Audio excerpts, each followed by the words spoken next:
Some people live on the front lines of the struggle between good and evil. Others, like us, bear witness. I'm Therese Apel. You may know me from the cases I've covered as a lifelong crime reporter and the stories I've told about law enforcement and crime across Mississippi.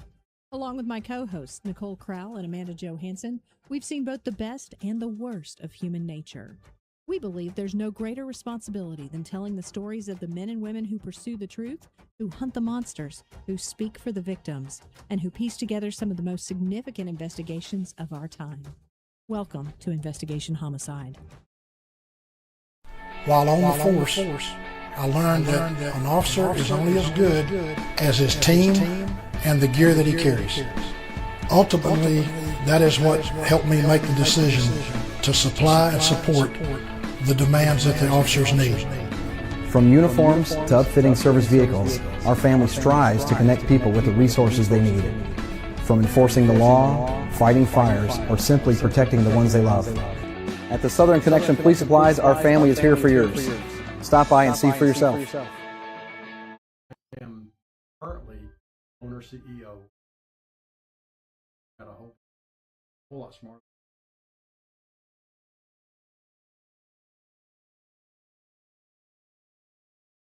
And our why is Deputy William Durr.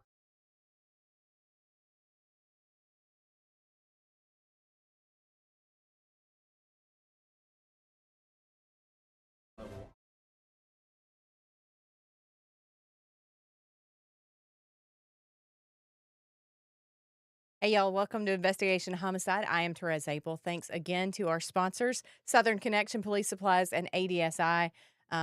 Great folks, and we're so excited to have such important sponsors. They do so much good work for our first responders. So again, thanks to them. If you use them, if you call them, if you have any questions for them, just make sure and tell them that you heard about them on Investigation Homicide. So I'm Therese Apel. We have a special new co-host, but you already know her. You know, Nicole is out because she's having a baby, as we called her in the group chat the other day, our baby. Sara Perkins is with us, Lieutenant Sara Perkins from Ridgeland Police Department. Sara, thank you for being here. Absolutely.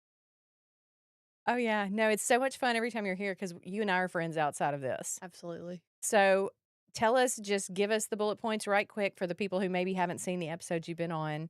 Who are you?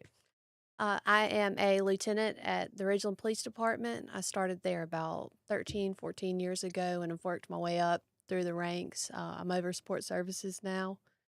And I just love law enforcement. I've been in it since I was 18 years old. I wouldn't be anywhere else. Yeah. And what the world will never know about is that Sara has funny things that happen in her life. And I have a whole, I designed on AI a show. It's like scripts of Sara's life. And every time somebody funny comes into her life, I add them into the show. It's like The Office. It's really hard to explain. All fictional. All fictional, of It's course. all fictional. No one at my job is included in there. Nobody that either of us actually personally knows in real life at all. Promise, with my fingers crossed. Okay.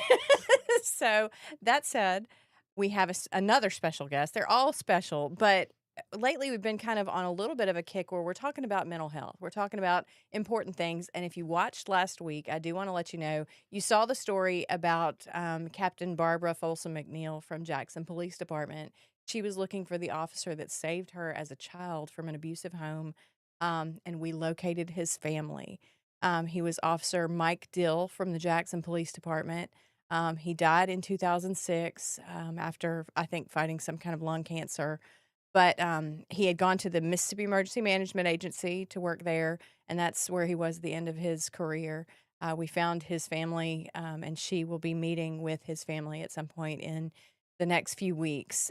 So just to let you know, because of this investigation, we were able to find her. Find him for her. So that's good news. Let's talk, though, we've got Kristy here.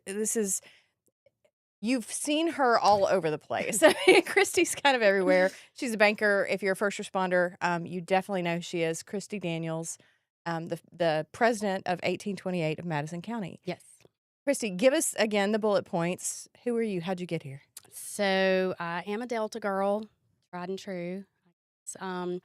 We moved here with my family. My dad's a retired state trooper, and so his job relocated him here, actually in Rankin County in 1995, and went to school in Brandon, graduated from Brandon, and then moved back to Cleveland, Mississippi, and went to Delta State University, go Okra. I know, great. I love the fighting okra. Right, right. After I finished there, I met my husband while I was at school there, and then we lived there for a couple of years, and then we came back to Rankin County in 2006, where I started my banking career with AmSouth Bank. Yes, I'm that old, and I'm here now. So yeah, I've been here since. Well, transplant and back and forth, but yeah, Right. 95. We're not going to say how old you were in 95. Period. I mean, that's fine. I just embrace it these days. I'm like, whatever, it's fine.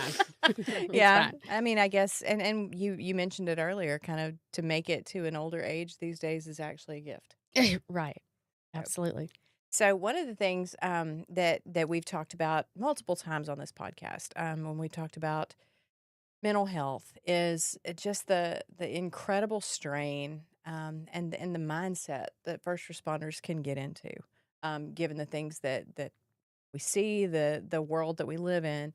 And Kristy, that's kind of what you do now when you're working with 1828 is, you speak on that a lot. Take us back to, I'm just going to go ahead and say the story here is about her dealing with the death of her husband, Ray. And Sara was also a friend of Ray's. They worked together. So we're going to talk about this, and we might all get a little bit teary, but that's not something y'all hadn't seen or heard before. So There is a fun fact. I gave my application originally to Ray. I handed it to him in City Hall parking lot. I didn't know did that. before I I didn't know even that. knew him. I thought about that the other day when we were doing this. I was like, I bet she has no idea. Short guy. Yeah, I handed it to him. Craig was like, just give it to that guy. And I handed it to him. He said, good luck. And it's Here just you kind are. of full circle. yeah, Yep. and you were there when I feel like I'd met Ray before, but his canine Cannon had died, and they gave him a funeral, and I came to cover that and did a story about it, and that's where you and I met years and years and years ago. 2016 to be Okay, exact. 2016. Yes. Yep, 10 years Yes, ago. it's amazing how you go back to dates and kind of figure things. How things come full circle. Exactly. Yeah. So start us off wherever you feel like it's important to start your story. Sure. So like I said, my dad is a retired state trooper. So living in the first responder world is nothing new to me. It never has been.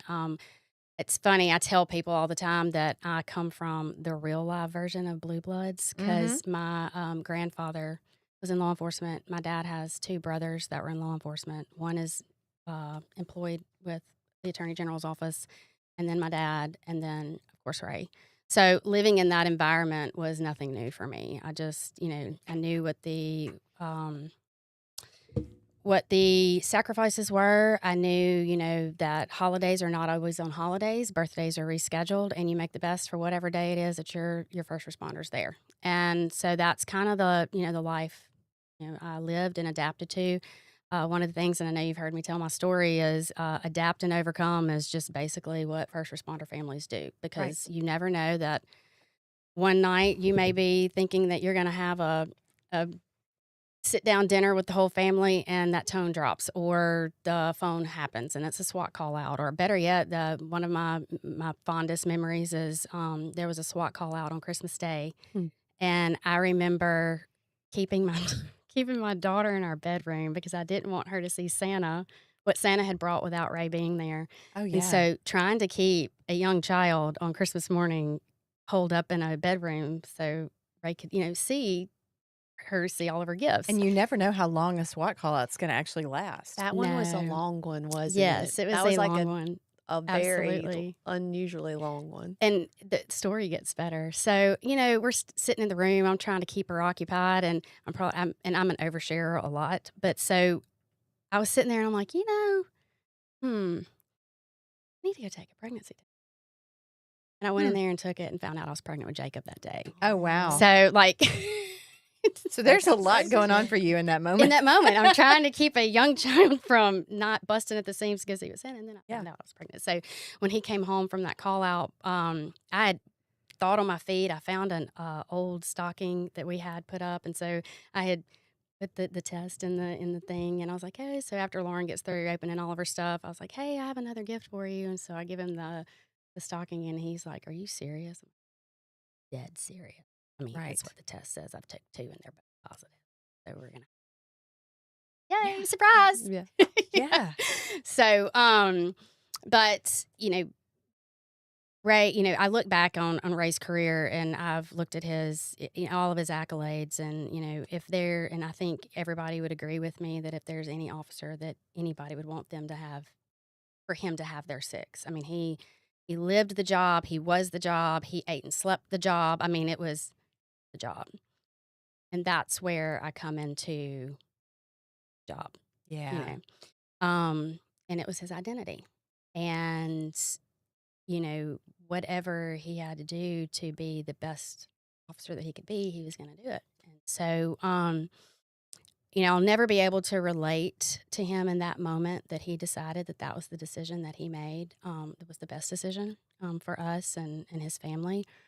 And I know you were there when we had Travis Howes, and the reason I was so adamant about him coming and speaking here was in his book. He talks about his 2 accounts where he tried to take his life, and that is the only thing remotely close that I could even think of the mindset that Ray was in. Sure. And I shared that with him, and I was like, this is why I feel like I'm so connected to you, because I mean, you have now opened my eyes to something that I had no clue.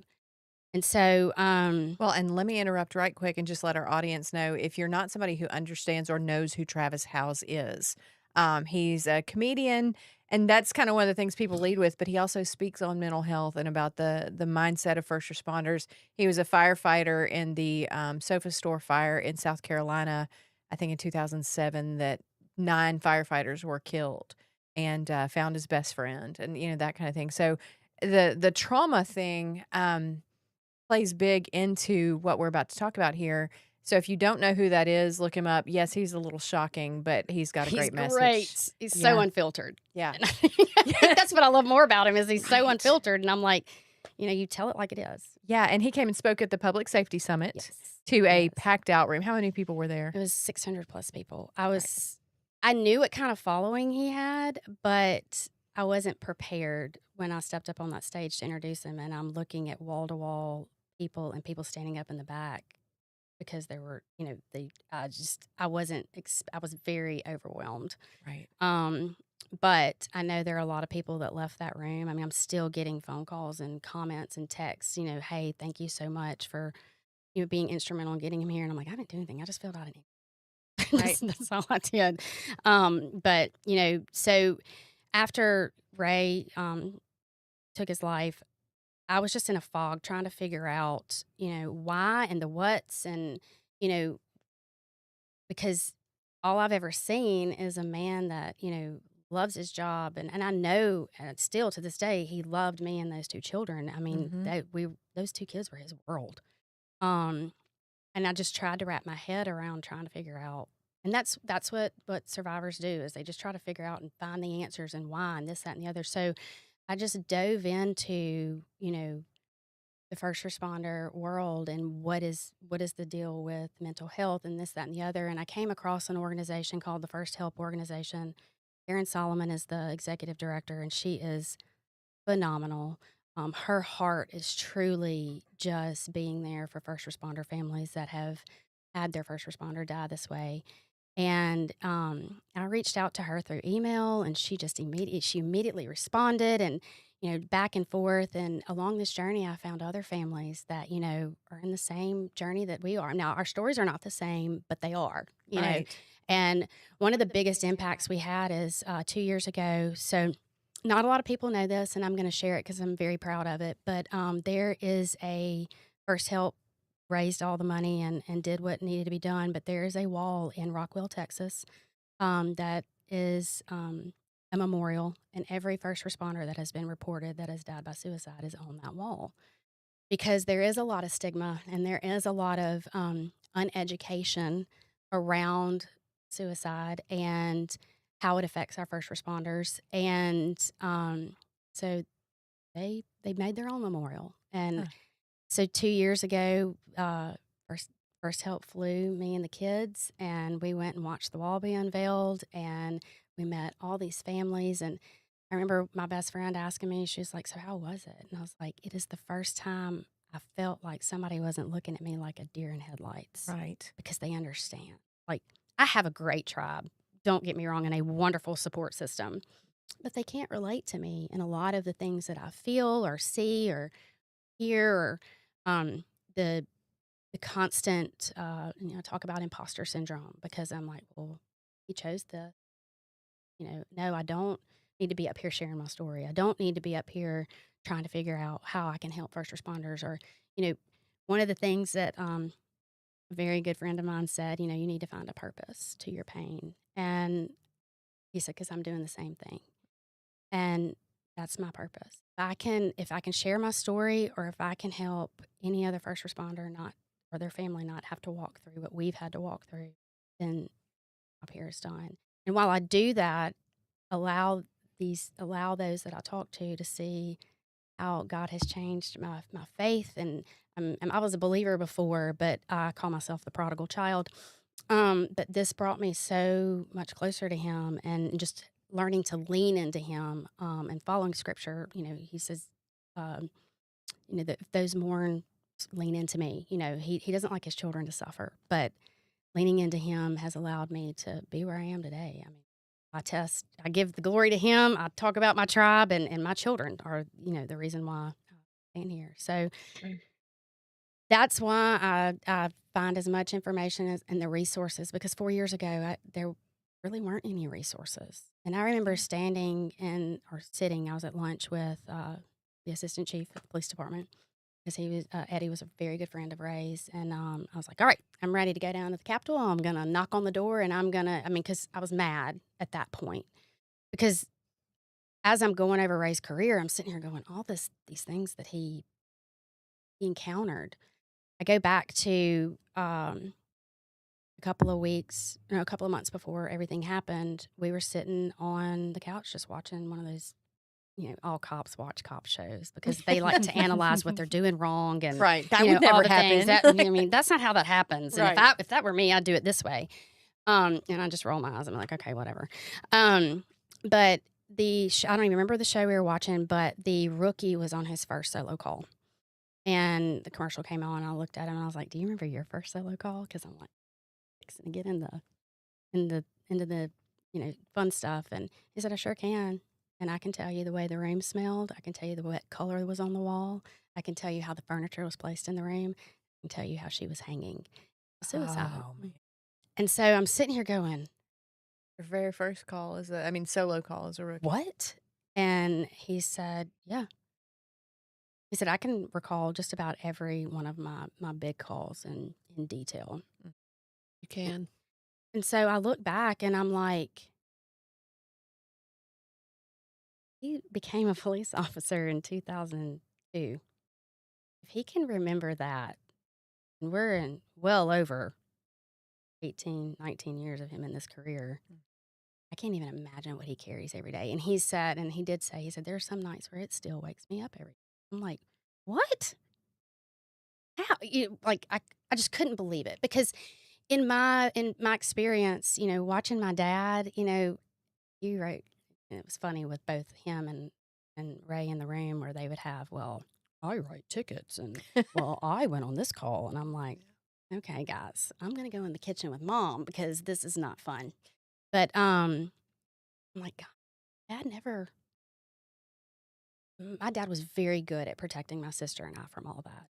Not that we lived in a bubble. I mean, we lived in real life, but he always was good at just protecting us. And Ray was the same way. My kids didn't know half the stuff that their dad, and they knew all the fun stuff. Yeah. They knew that he was the canine officer. He had the cool dog. And they to this day are like, yeah, Dad had the cool job. Your job's boring. And I'm like, yeah, I count money, help people, borrow money, and tell them how to not spend their money. But, I never didn't know, and this is all coming ahead. Like, I'm now understanding that this is the stuff they carry every day. Yeah. And it was like the last time I was on here, I can't remember his name. He's the coroner, Yeah. David Ruth. David Ruth, and he was kind of talking about every scene he goes to. And I told him every single one takes a piece of you.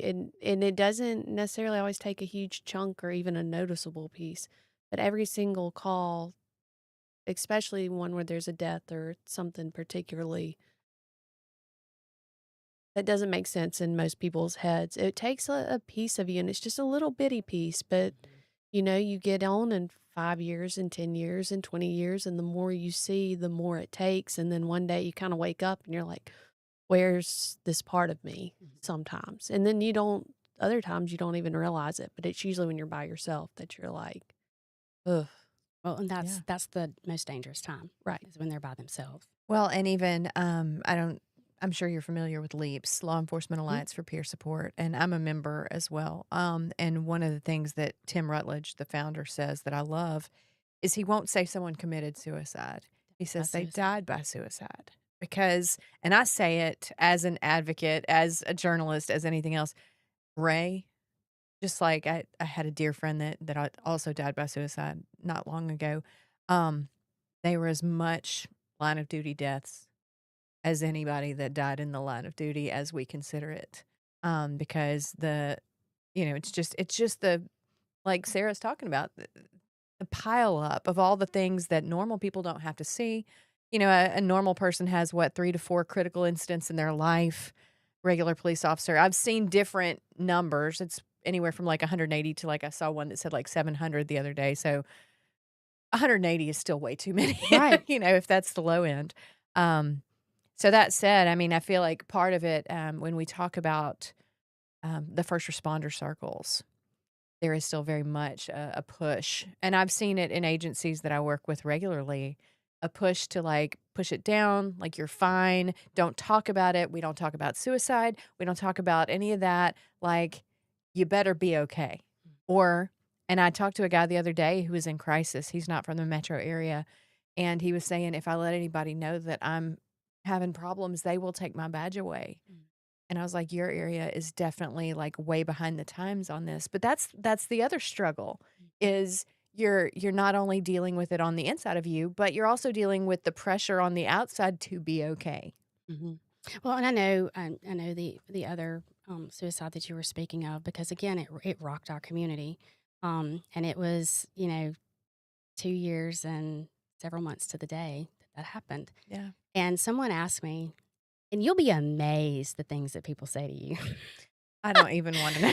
You need to add Kristy to the Claude, because the Yes. things they do and say and did and said are just to this day. Sometimes she tells me, I'm like, you're kidding. No. It's That like did it's not almost happen. satirical, is what you're saying. Like, it's almost funny, is. the things that people say if it wasn't so Exactly. horrible. And I remember the pastor that worked, that did Ray's funeral service, and I loved him dearly, Jason Smith, when we were at Pine Lake, and he told me, he pulled me to the side and he was like, hey, before visitation starts, I need to run something by you. And I was like, sure, what is it? And I only remember parts and pieces of from July 10th, and I don't even think I started seeing straight till 2 years later. I mean, like, that's just the fog that you're completely in. And people think the first year is hard. It's not the first year, because you're in a fog. I mean, you don't, my kids got to school. They had to, life had to take go care of on. them. Like, it wasn't like I got to stop life. I mean, life had to go on. And so he said, there are going to be some people that say things because they feel like they have to say something. And so I'm asking to show them some grace. And at first I was like, what do you mean show them some grace? Like, I'm the one that needs to be shown some grace, But and I look back and I'm like, of course. I mean, I walk in mercy and grace every day. And, they don't know. They don't understand. But they want to say something because they feel like they have to say something. And like I said, there's some crazy things, but the thing that was said to me was, why do they keep doing this? Oh, wow. I said, well, I'll tell you why. I said, everything that they see in their job that they live with every day that they keep you from having to see or deal with, And then let's say they come home, and by the way, I would say about 85% of first responders are going to live paycheck to paycheck and have 2 to 3 more jobs to supplement their income. Because, well, I'll be honest, they don't get paid what they should be paid. And so you add, okay, well, they're late on a bill, or they're a couple of months behind on their mortgage, or anything like that. And then the kids come home because something's going on at school, and they're arguing and fighting. I said, you keep piling that on top of them. What do you expect them to do? Yeah. And it's not that they keep doing this. It's not like they just choose to. And that's the other thing that well, it was a choice. Was it though? I mean, have you been in the mindset of deciding if taking my life is better than living? No, I can't say that because I've never been there. Well, and one thing my therapist says, and he's pretty amazing. He works with a lot of first responders. And one day I went in there, and I'm just going to be real here. I went in. I love real and unfiltered. I mean, I feel like it needs to be if we're going to do any healing at all. So I went in there a couple of years back, and I was like, I do not want to kill myself. But I was driving down the road the other day, and I was like, if that truck just came into my lane and like wiped me out, I'd be fine.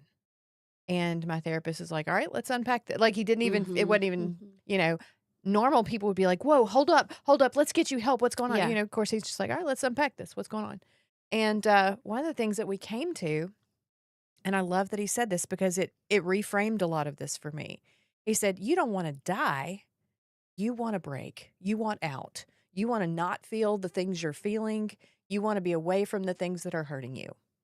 And I said, yes. And he said, I'm glad that you were able to come and tell me that. He said, because that's the feeling that a lot of people have. Mm-hmm. A lot of people, it's not about I want to die. That's just the only thing they know that means get me out of my life for a minute. Right. Because who can just take off to the, to the Bahamas or whatever, Yeah. who can take that break in this world we're talking about. Right. And I've gone home to Jordan before, and I've been like, I just don't want to be here. Meaning, Yeah. I just want to disappear. Like, I don't want to hear anything. I don't want to talk about anything. I don't want to have any issues. I don't want people calling my name or climbing on me. I just want to disappear. And he was like, oh, we're going to see somebody. I'm like, I don't mean That's it not what I mean. like that, but you do get so overwhelmed. I mean, there's kids and job and life and parents and, things pile on very, very quickly. And then you go to work and you deal with everybody else's problems. Mm-hmm. From when you wake up to when you get home and when you get off, you're going to a kid that won't go to school.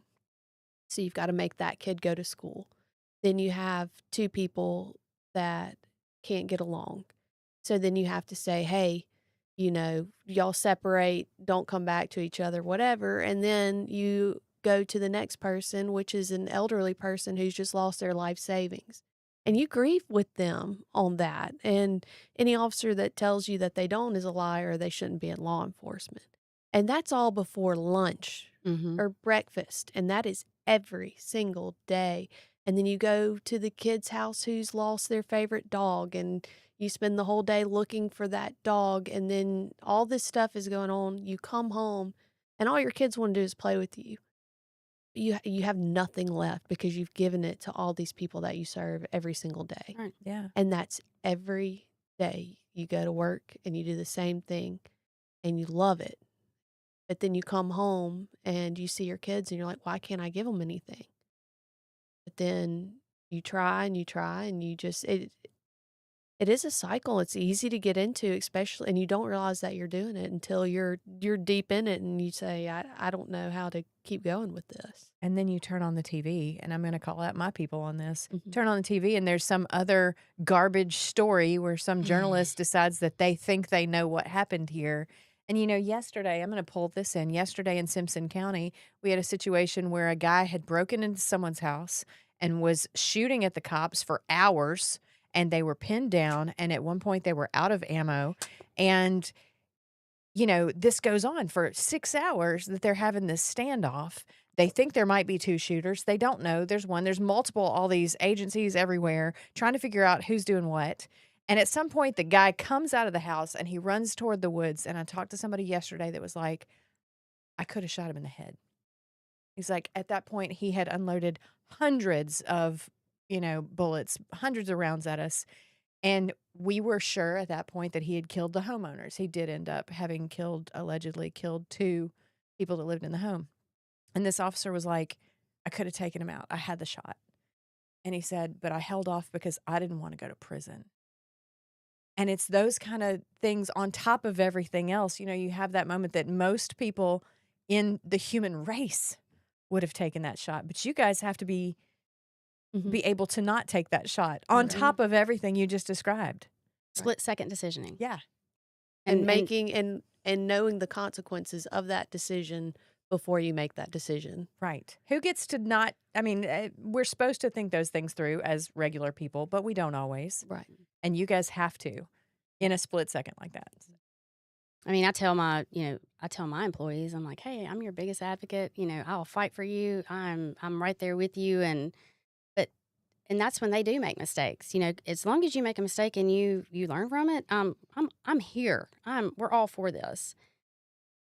And yes, there are great leaders in law enforcement, but they face those same decisions. It's like, well, if I do, if I don't, is it gonna take me away from my family? Am I gonna be in jail? All the things. And there's not another career that does that. Yeah. When you think about and it's any first responder, but as a former volunteer firefighter, I will say that I was having a conversation one day with a cop, and he was somebody who had been in a line of duty shooting at one point. And I said, look, I know what it's like to have somebody die in your hands. I've done that multiple times. It's, it sucks. And he was like, have you ever had to take a life? I was like, no. And he said, that changes you. He said, you think that you're changed because somebody died in your hands after a car wreck? He said, imagine someone died at your hands. And, that said, these are, to kind of reel it all back in, these are the things that you're dealing with on a daily, and you don't know what today's going to look like. And then, like you said, I think I want to go to the place where Cannon and him were so close. Mm-hmm. And that was such a major thing for him, was his partnership with Cannon, his canine, which is usual for a canine officer. That bond is strong. 100%. And it's funny that I'm here today and asking. So we're part of the COPS organization, and they have a kids camp every summer. And so my son's going again in July. This will be our second year to go, and 14-year-olds get to graduate. And they have to they do a graduation ceremony, and there's a slideshow. Well, I'm having to go through all these pictures. And, it's 10 years that Jacob had with his dad. And the half of it was with Cannon. Yeah. And so a lot of the pictures that I was going through last night were pictures of Cannon and pictures of Ray and Cannon and Jacob and Cannon, because, yes, he was a working dog. And yes, and I'll never forget when Ray became the canine handler, he's like, all right, this is a tool that the city allows me to use in my job, and I need you to know that's a tool. That's what you think up front. Like, he's not a pet. And I'm going, And Chief Houston used to laugh at me all the time. He's like, how much more are you going to domesticate this dog? And I was like, one more belly rub at a time. Yeah. And he was like, oh. But when he was at home, he was our pet. And he lived as such. Mm-hmm. Our dogs live high on the hog. And so that relationship was like, no, there were times where I thought I was going to be moved out of the bed and Cannon was moving in. Like, I was going to be in the kennel and Cannon was going to be in my bed. That was just the partnership that they had. Wherever you saw Ray, Cannon went. I was just telling somebody today, because they were asking me about canines and stuff, and I was like, no, when we would go out of town, Cannon went with us. The only time he did not go out of town with us is when we went to Disney World, and I don't think they probably would allow him there, but we just weren't going to travel with him that far. Right. Now let's pause right quick. I just realized we have already talked for 30 minutes, so we need to hear back from our sponsors, and then we'll come right back to this.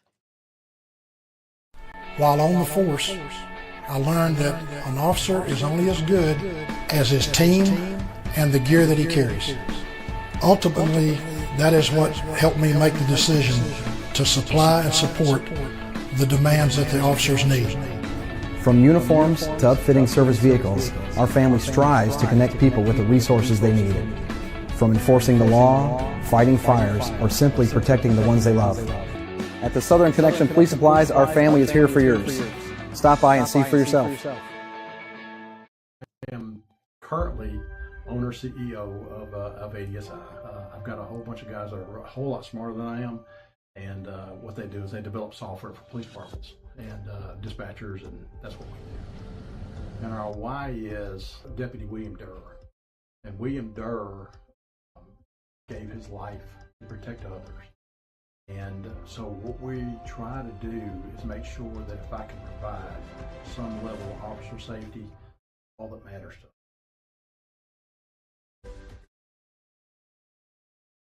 Again, thanks to our sponsors. And at some point, I would love to have both of them on here to tell you what they do. Just got off the phone with Mike Perkins from ADSI a little bit before I came here. They've got some great projects in the works. So we are happy to tell you more about them at some point. If you can, go to their websites, check them out. If you can go by the store, just support them because they support us. And these stories that we tell are important. Sometimes they're really interesting and they're about homicide, and sometimes they're really important topics like the one we have today.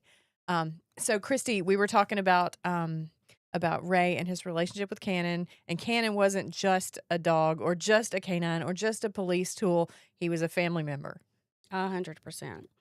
And so my son, when Ray became a handler, my son was 6 months old. He grew up. That's his dog.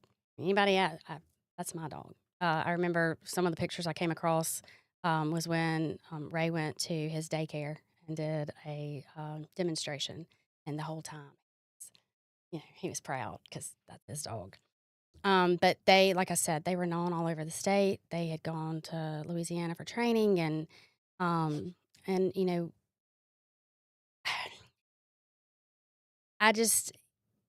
remember Ray trying to tell me or trying to be like, hey, this is a tool. And I knew deep down that man didn't think he was a tool. I'm not stupid.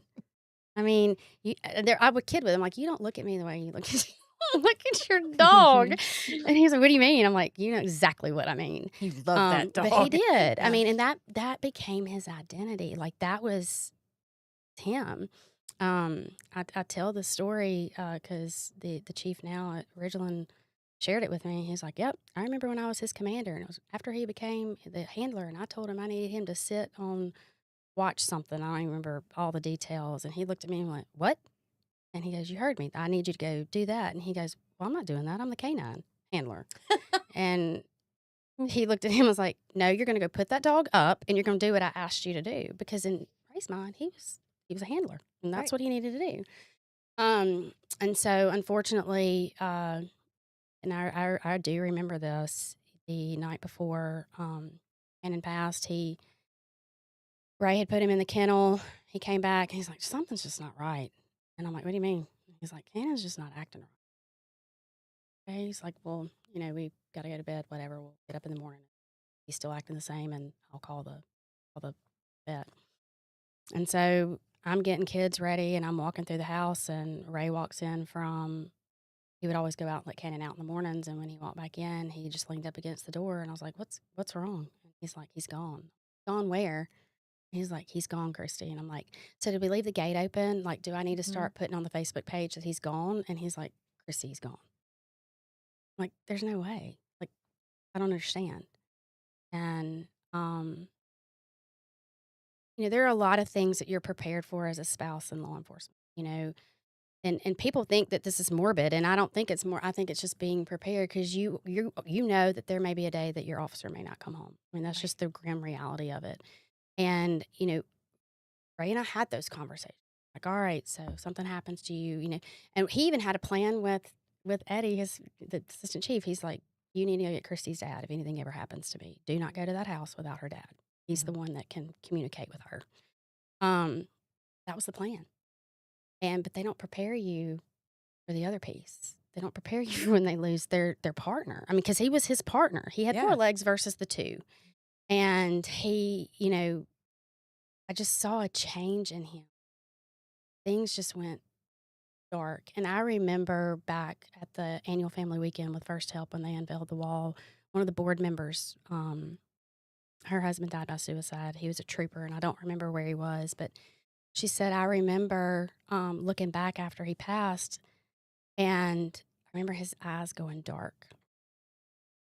And it clicked with me, because a joke that Ray and I always had was I could always tell what kind of mood he was in by the color of his eyes. Yeah. And from that moment, his eyes were never the same. And I see that now. Like, I didn't see that then. And I look back and I'm like, oh my God. And so now, I'm trying to put all the pieces together, again, trying to find answers. The answers I'll never have the answer on this side of heaven. And I'm okay with that. I've quit going down those rabbit holes. Yeah. Now it's just my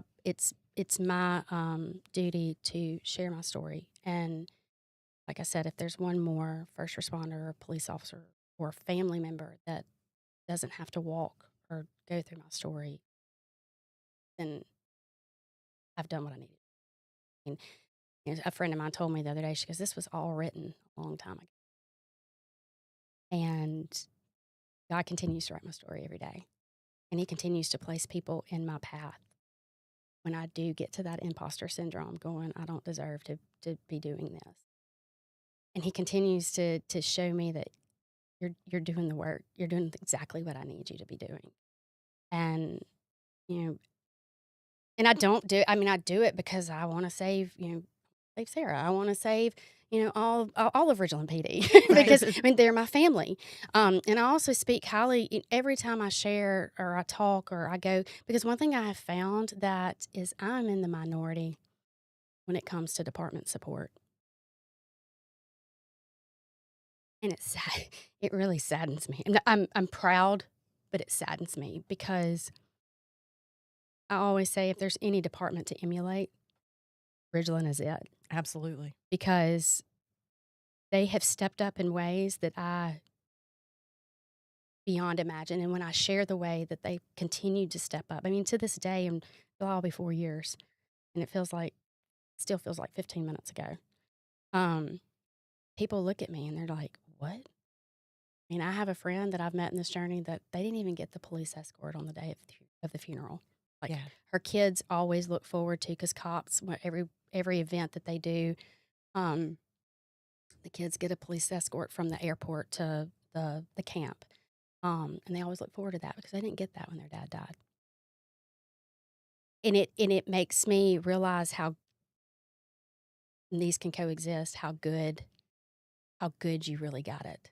And I continue to stay on, call them, they know what to do. Because these departments show up. And I feel like there's a lot of things that play into that, either you're a constant reminder of what they once had, there's a lot of factors in it. And I don't fault, them. And we're a smaller department compared to some of these families that I've met, and we are very family oriented. And I say we like I work there, and I don't. But you does. But I just like, but I share that because I want everybody to know that, hey, Ridgeland PD has it together. Yeah. On some sort. So let me share the comments. Daniel, would you scroll up to that top one first, right quick?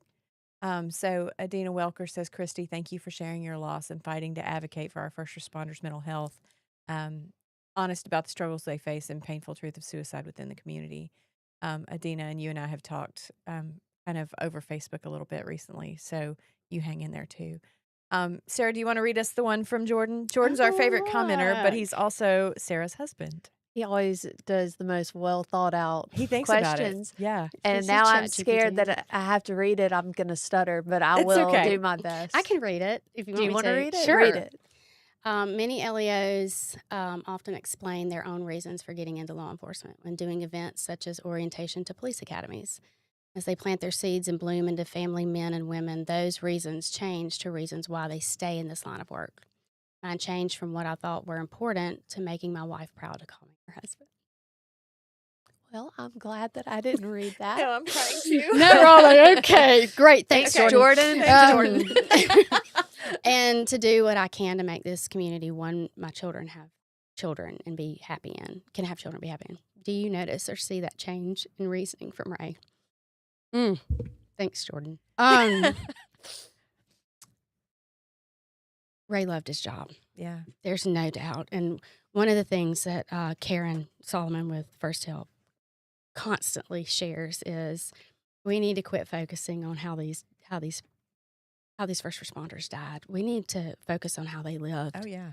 And to this day, I still get, people will walk up to me and like, we miss seeing Ray, and and he did this for me when he was working, and he did that for me. And I mean, I have, officers that have come up to me and said, hey, and what I love about it, and they have kept true to the one thing that I asked for a lot of things, but one of the things that I did ask for is y'all continue to share your stories with me. Continue to say his name. Yeah. He's not, yes, he's gone, but one of the biggest fears that I had is that he was going to be forgotten. Because he sacrificed so much. He sacrificed me. He sacrificed his 2 children. And I'm not mad about that because that's who he was. There's still, I laugh because there are still things in that department that says Ray Daniels all over it. I remember the police week prior to everything happening, and the previous chief had just had all the walls painted and just a lot of some sprucing up around the PD.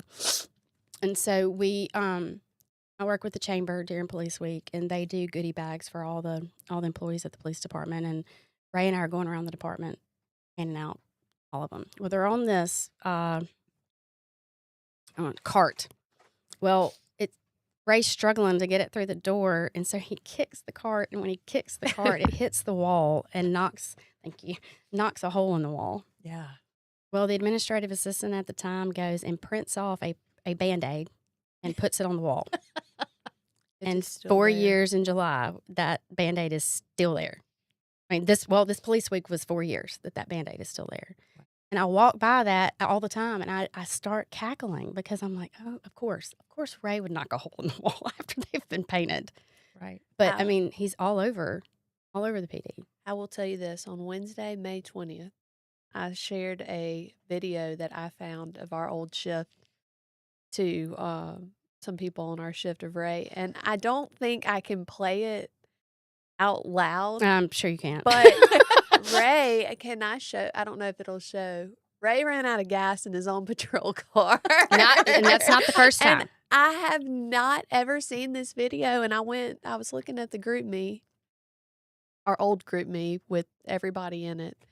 And that had been shared. He was on night shift. So years and years and years ago. And I saw it and I laughed. And I think he called whoever took the video certain names, but I don't want you to ever think that Ray is ever forgotten because he is brought up on a weekly basis. Things happen in the police department and somebody said, that's Ray. We share videos about him all the time. His picture is hanging up in roll call, 2 pictures, I think, or one of Ken and one of him. Mm-hmm. Ray touched so many people at that police department, so many officers that I call rookies now, but they're not. They've been there. They're supervisors now. They're sergeants, and he taught them. And they share with what he taught down. He'll never be forgotten. And Lauren and Jacob are never going to be forgotten. What Kristy doesn't tell you is as much as Ridgeland PD has given to them, she's given 10 times back to us. She is present at every award ceremony. She is there for every police week. She makes sure that every officer is taken care of. If somebody's going through a hard time, she's there. I don't know how she has the capacity to do it. And I did not want to cry. It's okay. But Kristy means a lot to us. Her kids mean a lot to us. Ridgeland is family, but they are kind of even more so. Sure. And have been. I think you still have a key fob, right? Mm-hmm. I hear clack, clack, clack going down the hallway, and it's either Eddie in his boots or Kristy in her high heels. Well, and I'm glad that you took it there, Sara, because that was going to be something I wanted to talk about too, is as we talk about this, we want to talk about Ray, we want to talk about Cannon, but we also want to talk about, I know that, and we're not going to say his name in this podcast, but my friend, our friend, who also died of suicide. I was actually teaching my media class the week of his funeral, and Sara came and sat with my class. She substitute taught my class. So that I could go to the funeral, and it was because of that understanding that we had of what it's like to lose a friend like that. But I think one of the things that I want to talk about is that moment, and I think when I saw you speak about this the first time when I met you again, and I came and I said you need to be on my podcast, it was because of a lot of the things you've covered, but there was a part where you were saying, like, I think in that moment it was a decision that he made that he wouldn't make again. And I think that that's the case with our other friend that died like that. And I think that that's probably the case in so many of those situations where either they're drinking or they're angry, and in that moment of, I don't want to be here, I don't feel good today, it turns into, I'll show them, or like, I'm just going to end it all. And there's that decision that you make. So I want to tie that into something, but first, would you just kind of go over what you said that day, just kind of that part of the story for you? I 100% believe if he had 6 seconds on the other side of that decision, he would. And that's really big for a survivor to say. And again, I go back to, I think it's, yes, I'm in therapy. I scream it at the top of my lungs, and I tell my therapist all the time, I'm like, if I could shrink you and put you in my pocket, I would, and I would carry you around everywhere I go and be like, oh, what would Catherine do? Right. And I do now. I'm like, oh, so what would Catherine do in this situation? Yeah, mine's Dr. Mike, so see? Same thing. I'm like, okay, got this. But again, I just, the way that those who have been in that mindset or can talk about being in that mindset is all they see at that point is darkness, and they just want the pain to stop. That's just it. They just want the pain to just stop. Whether it's, you're fighting with your spouse, or something happened at work, or your kids are screaming and kicking in the back and they're not, or bills can't be paid and you're trying to figure out where the next meal is coming from. They just want it to stop. And that decision seems like it's an instant. And, talking to survivors who have attempted, and so, I mean, Travis, Yeah. He looked at the other side and it's like, if I do this, then, and then Tim Rutledge talks about it. And when he speaks or when he does his classes is, when you decide to do this, your children are 10 times more likely to take their life as well. And I think about that and I'm like, not only am I having to figure out life, now just us three, that I'm having to stay like on top. And my two children, we made the decision. I can't remember if it was the day after or the day, I don't remember.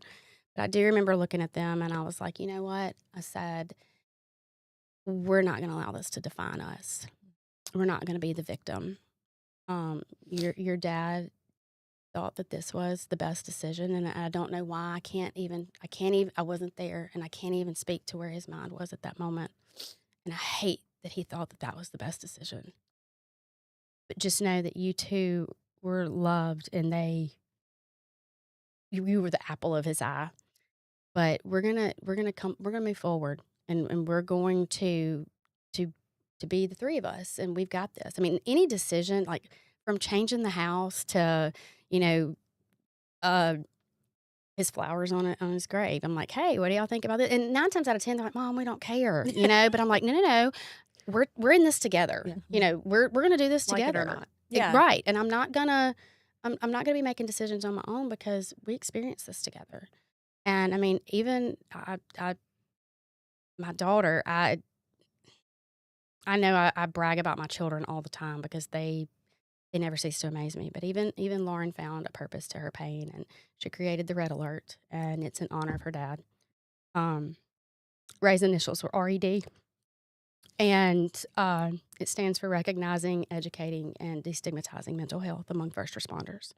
And her purpose in that is I can tell my story from a child's view of what that we need you here. And I can also share the resources that we didn't have in that moment that we have found with another family in the event that they are in that mindset. Yeah. And, there's so much good that has come out of such a dark moment. And that's the things that we talk about. We talk about, we call it the crappiest club to be in, but through that we have found a lot of good. And we just continue to do that every day. So, and you and I were laughing before the podcast with Sara. We were laughing that both of our therapy day is Thursday. Mhm. And so this morning I was in therapy and we were kind of talking about some of these things. And I tell a story a lot about how when I decided to become a medical first responder, my chief and my captain down in Lincoln County, I went to them and said that I wanted to do it. And they said, we'll only let you do it if you make us a promise. And I said, okay, what's that? And they said, when you find yourself in the corner with your 357 in your mouth, you call one of us before you do anything else. At the time, I was stupid and idealistic, and I just started this, and I was like, I don't even have a 357. And of course, now there's been a dozen times at least that I've thought this is the equivalent of the 357 in my mind. Like I call it when the shadow comes, and it's just that night that you just can't, that. And so one of the things I talked to my therapist about today is he said, if you really want to heal, if you want to stay mentally healthy in the first responder circles, and I love this, he said, have one friend that you meet with every week and you promise that you're going to talk about the really hard stuff. So we had just talked about Travis Howes and about, there's a part, if you don't follow him, where he sees his friend's face burned off. And he said, talk about those details, talk about that stuff that just sucks, but make sure that they talk about theirs too, because in sharing that grief, there's healing.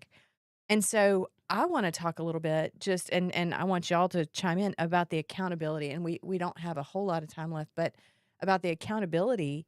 And if this is a brotherhood, if there's a thin blue line and a thin red line for firefighters, what does that accountability look like with the person next to you? Is it preventative or is it reactive? I think it's both. I think it is because for so long, you have your veteran, and I'm just going to speak from law enforcement, I think, and correct me if I'm wrong, but you have your veteran officers who have been taught to push it down, push it down, push it down. And I remember talking to a representative with Copline, because Copline is all veteran officers. Like those are when you call that line, it is veteran police officers who are speaking to, the person calling. And he said, that's what we were taught. We were taught to push it down, and don't fault my mom and dad at all. They were great parents and they did the best they could with the information that they had. Mm-hmm. But, you fall and scrape your knee, get up, rub some dirt in it, keep on going. You adapt and you overcome, mm-hmm. right? And so I think that's the reactive piece. But I tell people this all the time. Since July 10th of 2022, conversations that are happening were not happening then. And that's the big piece is, and they know. I'll walk in there and be like, so how are we? What are we doing? Mm-hmm. I have a great therapist. Let me share her number with you. She's given me her number multiple times, and I keep losing. See, I'm like, okay, what do we need to do to help? Because that's what I want to do, and I think it's just both. I think it's really both. I think a lot of it too is just from my perspective is you don't necessarily know that you're in that. Yeah. Does that make sense? Like yeah. you don't know you're in that spiral, and that spiral can go on for years. You can operate like that for years of, like I said before, going to these calls, dealing with other people, dealing with their problems, coming home, dealing with your problems, dealing with your kids' problems, your spouse's problems. And it's like a never ending circle. And you just kind of, is this like, it feels normal in your life is kind of how I don't think a lot of first responders realize that they're drowning until they're already underwater. And that one little thing, that one late bill, that one, I've been out too many times sick with my kid, like little bitty things. I don't think they realize that they're drowning until they're already down. And we need to change that. We've got to start having those conversations, but it has to be people that know, hey, these are the warning signs specifically you need to look for. Not, oh, you're feeling down today. Like, that's not what it needs to be. And they don't feel, I mean, like, they're not feel always down feeling down. because you're getting that adrenaline hit. Oops, you're getting that adrenaline hit for those calls, and so you go call to call, and you're like, this is every day, and then that hot call hits, and you're like, yeah, this is why I'm in it. Yeah. This is why I'm here, and then that just keeps you coming back for more. It's almost, I mean, it's not an addiction, but it kind of It hits is an the It's an same adrenaline way. addiction. Yeah. Is what it Yeah, is. it hits the same way, and you can't. Sometimes I talk to my doctor, and I don't know how I feel. I Yeah. don't know how I feel. I'm not happy, not sad, I'm just. I don't Let's know how pull I out the feel. feelings wheel, and Right.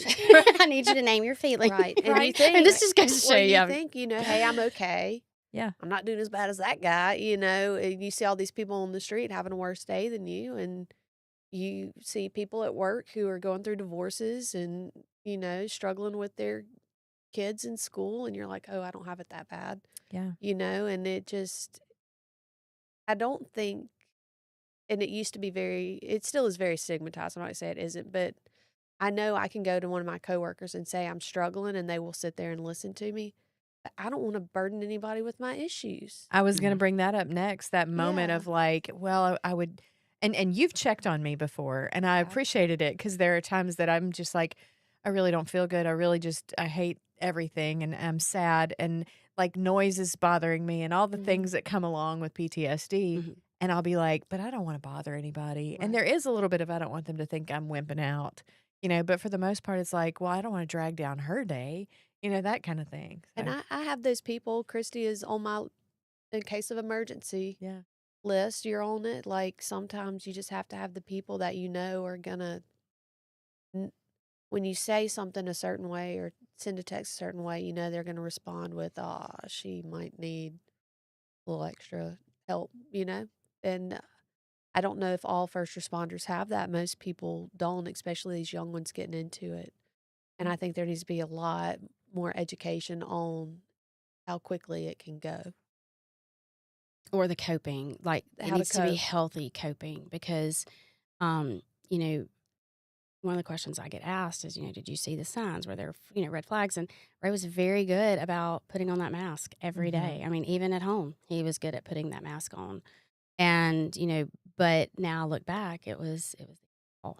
Yeah. And, I'm like, I hated the long weekends that he was off. I mean, that's what it had gotten to. I just hated it because I knew we're going to the gas station and we're going to get 2 or 3 cases of beer, and we're going to get through all of them all weekend. I mean, we're going to be done with them by Monday to where we have to get more. And I look back and I'm like, oh my God. And then the question gets asked, well, why didn't you say? Excuse me, what? Are you going to say something to that angry drunk cop? Well, not saying Well, anything not to in- him, but Oh. bringing it to someone's attention. And I was like, okay, well, I get that. Yeah. But let me circle back to this was his identity. I am not going to be the one to steal that from him.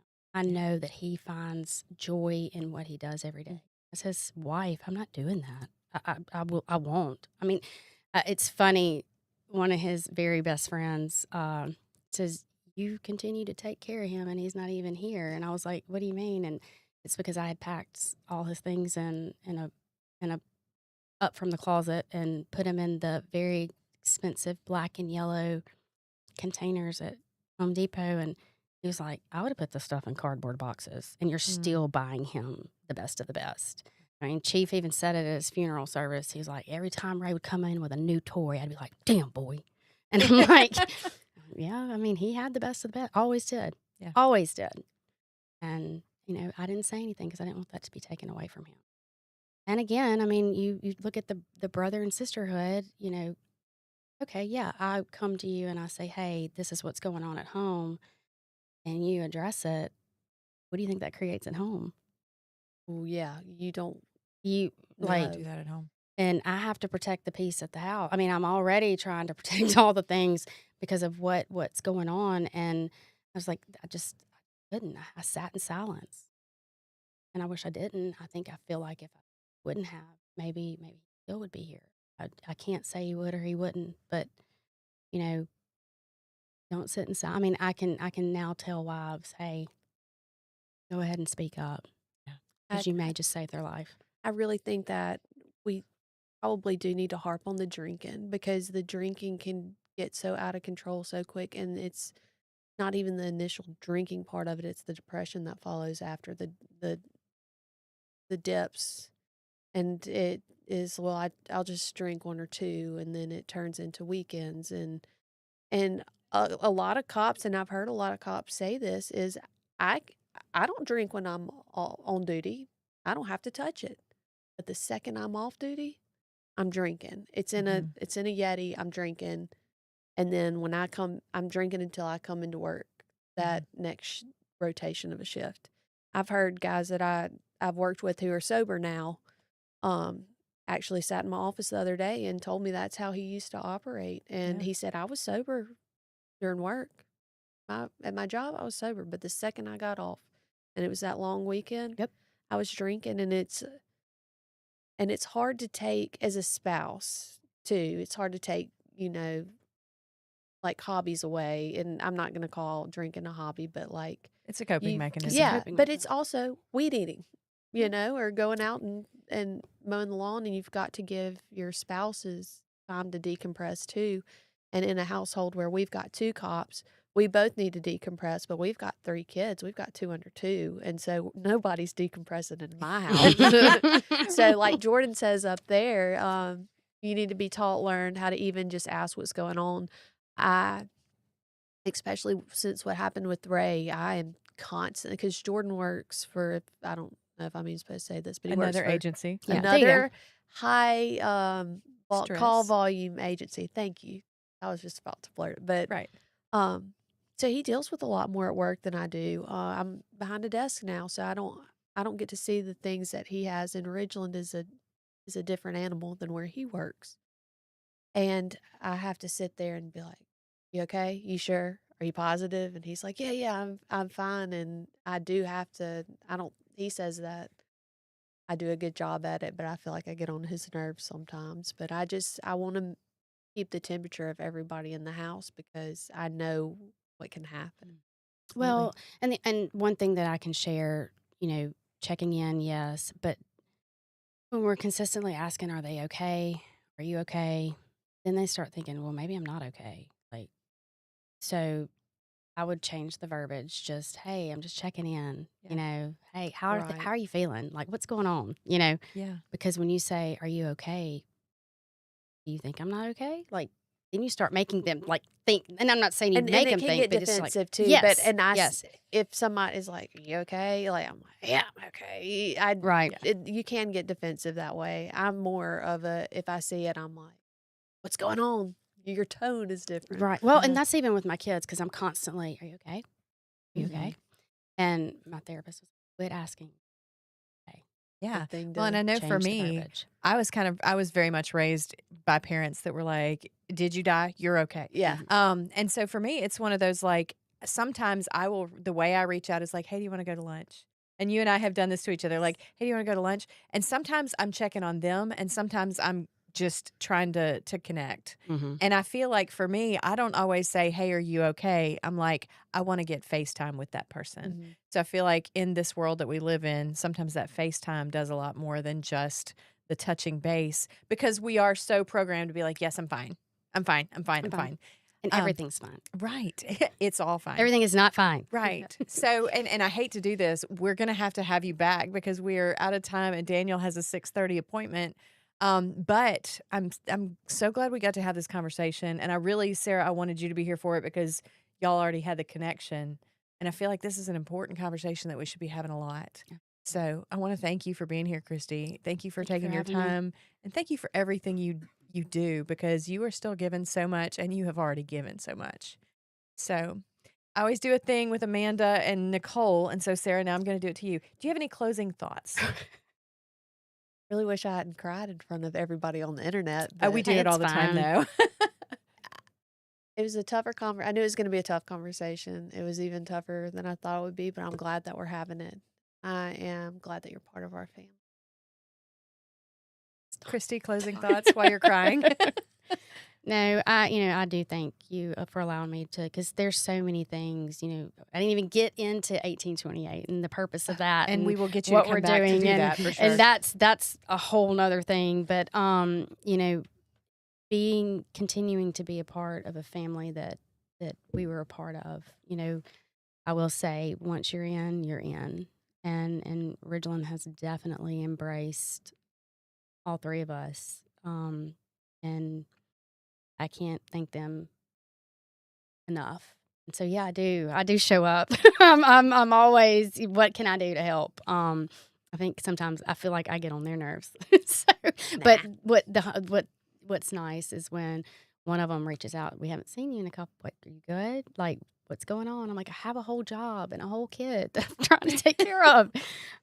So I mean, it's definitely a topic we need to continue to talk about. Good deal. So let that be a call to action if you are in a law enforcement agency and you've got a family that's been affected by suicide or even just by any kind of loss like this. If you mean it, that you're already a big family, keep tabs on them. We want to thank our sponsors one more time, ADSI and Southern Connection. We want to thank Daniel Anderson and Audio Alchemy for producing these podcasts for us. He's absolutely the best. If you want to sponsor us, you can do that. You can go to our link tree and find us on all the podcast platforms, all the social medias. Thank you for watching Investigation Homicide, and we will see you next week.